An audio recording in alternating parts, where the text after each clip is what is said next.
If you got a Nest Thermostat and your heater doesn't turn on right away, turn it to heat and you turn it up. This one did turn on right away, so no problem on this one. If it didn't though, what you'd want to do is go into the gear setting and check and make sure that your heating type is on the correct type. If you've got a gas furnace, it'd be on gas. Electric furnace would be on electric, but if you have a hydronic heater like I do, I have to open these valves in order for the heater to turn on. Some hydronic heaters have an automated valve. Mine, they wear out so fast that we'll wind up using a manual valve to turn them on and off.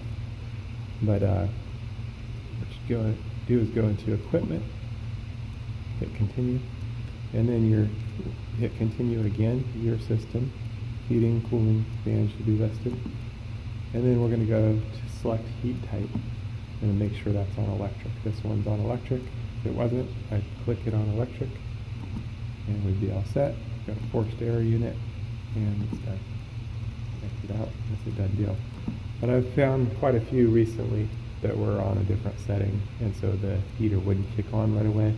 So that's why I thought I'd make this video. For a hydronic unit, I'll show you those valves. My units, these are hydronic heating. Both of these valves need to be in line with the pipe for the heater to work. If even one or both of them is turned off, you hear the water turn off there, and that would prevent the hot water from cycling through. So you'd want at least one of them turned off to use the AC. This is the zone valve I was telling you about. This has a little ball inside here that rotates around to force the water which way. When the heater's turned on, the ball goes and blocks this side, so the hot water comes in this line here, goes up and over, cycles through the coil, it goes back up and out this way, back out through this valve.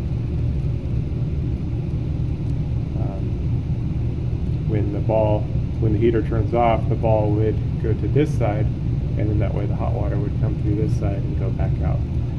But anyway, that's hydronic heat. Anyway, that's the valves for the hydronic heat, and here's the zone valve. A little something to work out here, but it's doing okay. I think that's good. At least for now.